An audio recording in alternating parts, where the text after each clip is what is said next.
सुप्रभात मित्रों। कक्षा 8वीं के पाठ 7 धूप की उष्मित छुवन से आज इस अध्याय का हम वाचन करते हैं। साथियों, ये कविता है, गज़ल है, ये गद्य नहीं पद्य है। इस पद्य में के रचयिता कवि जो है वो है रामदरस मिश्र और ये गोरखपुर के प्रतिष्ठित साहित्यकारों में से एक हैं। इस कविता में, इस पाठ में, जिसका शीर्षक है धूप की उष्मित छुवन से, के अंतर्गत उन्होंने अपनी 2 गज़लें प्रस्तुत की हैं। तो आइए देखते हैं पहली गज़ल के माध्यम से वे हमसे क्या कहना चाहते हैं। रास्ते में रोशनी तेरी मुस्कान हो गई, पहचान न थी तुझसे यूँ पहचान हो गई। कितना मैं चला चलता रहा, राह कठिन थी, देखा जो तुझे राह आसान हो गई।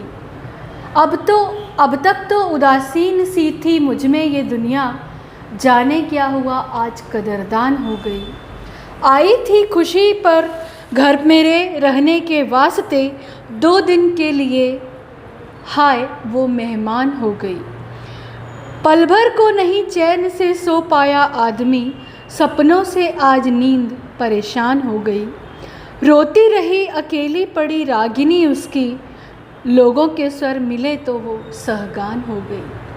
साथियों, बहुत ही बेहतरीन गज़ल है ये।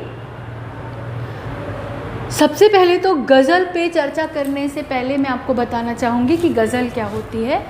तो एक ही प्रकार के शेरों का, शायरी जो करते हैं, एक ही प्रकार के शेरों का जो संग्रह होता है उसे गज़ल कहा जाता है। तो इस गज़ल में जो शेर कहे गए हैं उन पे हम अब एक के बाद एक चर्चा करेंगे। फिर से याद दिला दें, इसके कवि हैं रामदरस मिश्र, जो ये बताना चाहते हैं कि रास्ते में रोशनी तेरी मुस्कान हो गई, पहचान न थी तुझसे यूँ पहचान हो गई। ये कवि जो है वो ये बता रहे हैं कि अपने मित्र से रास्ते में उनकी मुलाकात हुई और उनकी जो ज़िंदगी है, जीवन का जो राह है, वो आसान हो गया। कितना मैं चला चलता रहा, राह कठिन थी, देखा जो तुझे राह वो आसान हो गई। अकेले चलने में राह जो है वो कठिन और काफ़ी लंबी लग रही थी, परंतु जब मित्र का साथ मिला, साथी का साथ मिला, तो वही राह आसान हो गई।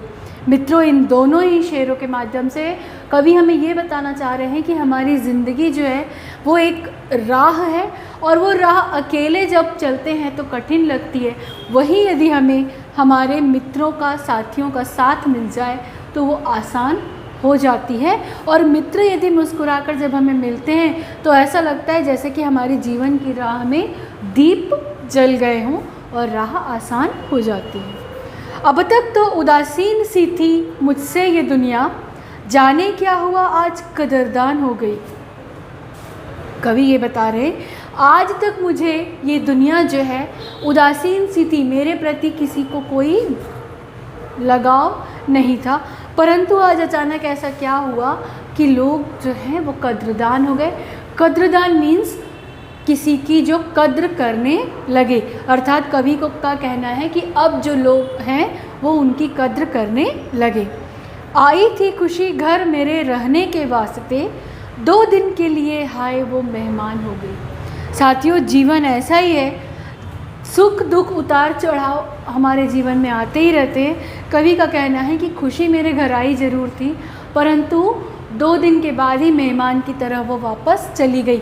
अर्थात जीवन की सच्चाई को वो यहाँ बता रहे हैं कि हमारे जीवन में सच्चाई, सुख दुख का जो क्रम है उस प्रकार से उनके जीवन में सुख आया, कुछ समय के पश्चात फिर चला गया और अब वो फिर से दुखी हो गए, बेचैन हो गए हैं। पल भर को नहीं चैन से सो पाया आदमी, सपनों से आज नींद परेशान हो गई।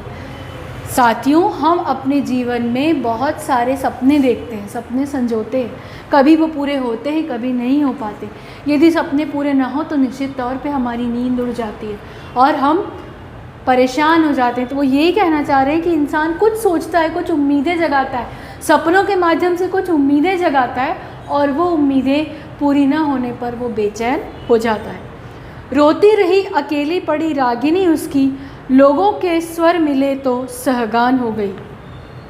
कवि ये कह रहे हैं कि अकेले अकेले यदि कोई व्यक्ति है तो वो रोता हुआ उदास सा होगा, परंतु यदि उसे लोगों का सहयोग मिले, साथ मिले, तो वही चीज़ सहगान हो जाती है। सहगान यानी लोगों का एकत्रित होकर गीत गाना। तो यहाँ पर गीत गाने का अर्थ है एक दूसरे की सहायता करना। तो कवि जो हैं रामदरश मिश्र बहुत अच्छी बात हमें बता रहे हैं कि यदि हम अकेले जीवन में हैं तो उदास हो जाते हैं, परेशान हो जाते हैं। उसी जगह यदि हमारे साथियों का, हमारे सगे संबंधियों का, सबका साथ हमें मिले तो वही जीवन जो है वो काफ़ी अच्छा और सुखमय होने लगता है। तो ये जो पहली गज़ल थी उस गज़ल का यही शीर्षक है, यही सार है कि अकेले में ज़िंदगी की राह बहुत कठिन हो जाती है और उसी जगह यदि हमें साथियों का साथ मिल जाए तो राह जो है वो आसान हो जाती है और हम अपने जीवन को आसानी से जी सकते हैं। यदि हमारे अंदर सपनों के रूप में कुछ उम्मीदें जगी हुई हैं, वो पूरी हो जाएं तो हम खुश होते हैं, परंतु यदि वही उम्मीद ना पूरी हो पाए तो हम बेचैन हो उठते हैं। तो साथियों, हमें बेचैन नहीं होना चाहिए, बल्कि एक दूसरे का सहयोग करते हुए जीवन को आसानी से जीने का प्रयत्न करना चाहिए। तो साथियों, इस गज़ल के बाद अब हम अगली गज़ल पढ़ेंगे, जो कि अगले वीडियो में हम इस पर चर्चा करेंगे। इसके पहले जो शब्द आपको दिए हैं अभी, उनके शब्दार्थ आप ढूंढ लीजिए।